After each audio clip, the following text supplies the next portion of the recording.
Welcome sa Philippine Island Weather Update. Lagi ninyong kasama sa Balitang Panahon ngayon.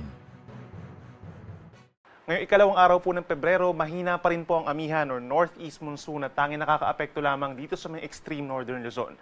Habang malakas naman ang easterlies o yung mainit na hangin galing sa Pacific Ocean, nakakaapekto sa malaking bahagi ng bansa, nagdadala ng mainit na panahon at sinasamahan lamang ng mga pag-uulan lalo na sa bahagi ng Mindanao.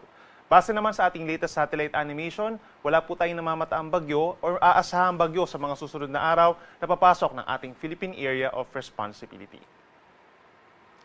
Ngayong araw, asahan po ang mainit at maalinsangang panahon sa malaking bahagi ng Luzon, lalo na sa may southern portions, dulot po yan ng easterlies. Asahan yung fair weather conditions or maaliwalas na umaga hanggang tanghali in most areas of Luzon na siyang sasamahan lamang po ng minsan maulap na kalangitan pagsapit ng hapon or gabi at meron din mga isolated rain showers, lalo na sa eastern side dito sa may Bicol region, Quezon, and Aurora. Samantala sa may Batanes, asahan naman yung makulimlim na panahon at sasamahan lamang ng may hinang pagulan dulot ng amihan. For Metro Manila, medyo mainit din po ngayong araw, kagaya kahapon na umabot ng higit 33 degrees Celsius. The forecast temperature naman for today is 24 to 32 degrees Celsius, habang sa Baguio naman malamig pa rin between 15 to 22 degrees Celsius. Sa ating mga kababayan po sa Palawan at malaking bahagi ng Visayas, magiging mainam din po ang pamamasyal at paglabas ng bahay for today at sasamahan din yan ng fair weather conditions, maaliwalas na umaga hanggang sa tanghali. Medyo mainit pa rin po pagsapit ng tanghali, then sa dakong hapon hanggang sa gabi, partly cloudy to cloudy skies at meron din mga pulo-pulo mga paulan or pagkidlat, pagkulog. Temperature natin sa Metro Cebu between 25 to 31 degrees Celsius. At sa ating mga kababayan po sa Mindanao, magbaon pa rin ng payong dahil magiging madalas sa mga paulan, lalo na sa may Caraga and Davao region, dulot ng easterlies at minsan malakas po ito, lalo na sa dakong hapon hanggang sa gabi. At sa natitirang bahagi ng Mindanao, bagamat sa umaga, partly cloudy to cloudy skies, may chance rin po ng mga pag-ulan at pagkidlat pagkulog pagsapit po ng hapon. Sa Mindanao, pinakamainit pa rin sa may Zamboanga City, General Santos City, and Cotabato City na hanggang 33 degrees Celsius.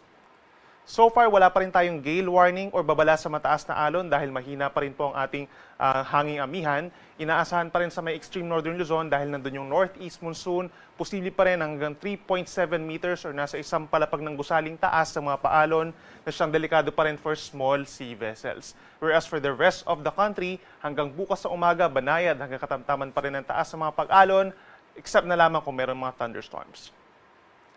At para naman sa ating 4-day weather forecast, inaasahan pong simula bukas ay lalakas muli ang amihan or northeast monsoon.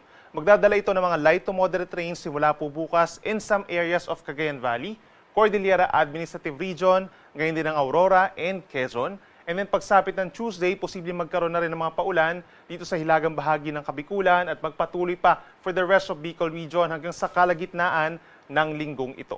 For the rest of Luzon, asahan yung partly cloudy to cloudy skies within the next 4 days at may chance na lamang po ng mga isolated light rains at posibleng lumamig ulit ang panahon pagsapit ng either Tuesday or Wednesday, kabilang na rin dyan ang Metro Manila.